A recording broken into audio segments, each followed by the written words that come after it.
بله سلام علیکم، بفرمایید. سلام. علیکم السلام. سلام علیکم. علیکم السلام و رحمت الله. خیلی صحبت از یزد. آقای محترم از یزد، بفرمایید برادر عزیز، در مورد مطالبی که مطرح کردیم اگر صحبتی دارید میشنویم. آقای خیلی خواهش کنم اگر میشه یک نکته ای رو بدون بگم. من خودم بوده 3-4 سال یک مباید شدم توسط آقای عبدالحی. من خدا شاید شکر کنم بعد از لطف خدا، رحمت خدا، بعد از فضل خدا آقای حیدری خیلی موثر بودن. من فقط می‌خواستم این نکته ای بدون بگم که امکان داره اصلا این به عنوان مذهبیات نکنید. اینا این دینی که ما داریم که الان در یادوایی داره به عنوان یک دینه، یک مذهب نیست، یک دین خیلی جداگونه، هیچ ربطی هم به اسم محمد نداره. صلی الله علیه و سلم. یه پیغمبری داره اللهم صل علی محمد. یه پیغمبری داره به نام عبدالله بن سبع، یه دینی آورده. درست. حتی من تو 3-4 سال رفتم تحقیق کردم، حتی میگه که بسیار جای خوندم حتی در کتاب خودشون درست. که میگه که من اگر که میخوایم یه دینی بیاریم، یه دینی درست کنیم، میگه دین که بسیار اکتر خدا بیاد و میگه که بسیار اثر محمد اومده. حتی برمیگرده میگه من نمیدونم خدا چی چیزی دارم میگه، حتی برمیگرده میگه که خب از زحمت شما هم کشیده، ما میخوایم یه دینی را درست کنیم. میگه میشه دین درست کنیم، میگه بله هر کاری که محمد گفتش ما برعکس شدم. حالا ببینید شما دقت کنید کلیه اموری که شیعیان انجام میدن با دینی که پی پیامبر آورده درست. یعنی از شدید فروع دینی تا کلیه رسالت مثلی که ما الان داریم، کلیه اون که داریم انجام با اسلام محمد چه بوده، هیچ ربطی به هم نداره. من نمیدونم چرا مردم به خصوص آیا خود ولی تو اینشا بگه حسین یا کلمه نامه های خونده حتی نمیاد این لحظه فکرشون برای او که کاری قرآنه، برای اوی که در قرآن میفهمه چرا میاد اینجوری نمیدونم همه چی را به هم بوافه، یک چیزی را به هم نمیدونم والله چجوری بگم 1007 رقم چیزی را به هم پیوند بزنه تا بتونه یه عقیده اشتباهی خودش بره منی درست جلوه بده.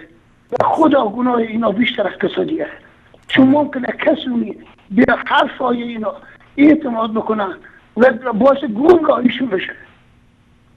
من نمیدونم خدا شد اینا چجوری میخوان جواب بدن. تشکر از شما برادر بزرگوار، الله متعال حفظتون کنه. الله متعال شما را ثابت قدم بداره در این راه برادر بزرگوار. خدا شما زنده باشید ان شاء الله. شما ان شاء الله خدا قوت بده. راه علم فقط خواهش میکنم دقت نشید، خیلی موثره، واقعا موثره. یه بمبی را شما منفجر کردید.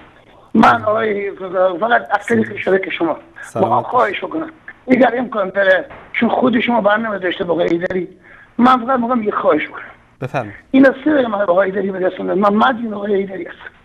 من فقط می‌خواستم اینا بزرگ کنه هر طور که خودتون می‌دونید، چون خودتون برنامه داشتید برای زنده اجرا می‌کردید. اینا شما با آقای حیدری به مسیرش هم هفته یعنی منتظر جواب بدن. من بزرگی شما رو میرسونم.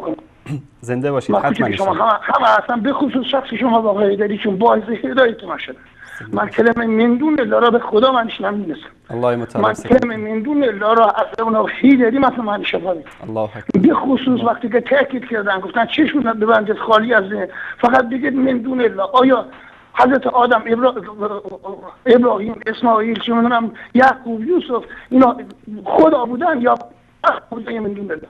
خب من برای یعقوب بکنم گذارم نمیکنم 7 سال گفتم حتی که میخوام دین خود رو داشته باشم. اومدم چشم بستم گفتم خودش بگم من بنده خدا. عیسی داره میگه من هر کار میکنم به رحمت و اذن الهی دارم انجام میدم. من خدا انجام نمیدم، من خداوند میگه که این گل وردار بساز درش بدم به اذن من پرواز میکنم. این که قرآن خود رو که حداقل قبول داره. بعد میاد همین بنده خدا که به حساب این نمیدونم به خدا یعنی اشخاص را برای خودشون بت میکنن، بت ساختن. به خصوص وقتی حیدری به من گفتن حالا کلمه الذی نرا شما فکر کنید روش، الذی نه به موجود انسان تعلق میگیره ولی در قرآن ما به عنوان معبود باطل نوشته شده، به عنوان بت نوشته شده. درست. تدمونه را یعبدونه معنی کردن آقای انصاری خدا شاهده. درست. یعنی دقیقاً میخوان به مردم کار بکنن که شما جزء یا نمیشید. درست. تشکر میکنم از شما. الله سبحانه و تعالی شما رو توفیق مزید نصیب بکنه در این راه. پیغام آقای انصاری خواهش میکنم این پیغام منو بفرمایید. چشم حتما ان شاء الله. حتما ان شاء الله. حتما ان شاء فقط میخوام بهشون بگم یک دو تا سوال دارم.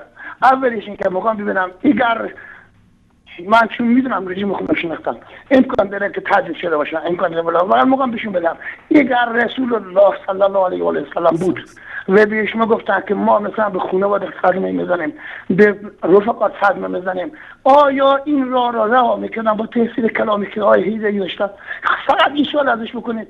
دومش این که اگر این یا نه تعدیل میکردن که مثلا ما مسجد الحرام رو تخریب میکنیم تو اگر نباید دست از رسالت ور بری آیا پیامبر اسلام دست از رسالت ور میداشت یا ور نمیداشت؟ من فکر میکنم این دو تا تعجیل شده باشه. خواهش میکنم این سوال میکنم من حتما انشالله پیام شما رو میرسونم خاطرتون جمع باشه. تشکر میکنم. خیلی لطف کردید. انشالله خدا قوت بیرون بده. الله در راه دو ثابت قدم باشید. فقط خواهش میکنم من خیلی خدا شاید من نمیدونم چه خوشحالم از بدونم نزدیک میشم. فقط خواهش میکنم درصد نشه بعضی حرف میزنن توهین میکنن. فقط حداقل شما در تشیع نبودید من در تشیع بودم و زندگی کردم میدونم این جواب لاجوابانه. جواب ندارن نمیدونم چی کار کنن. شرمندم آقای زنده باشید. خیلی خوشحال شدم. الله متعال سعادت دنیا و آخرت نصیبتون کنه. تشکر از تماستون. زنده باشید ان شاء الله. خدا قوت بده. خدا نگهدارتون.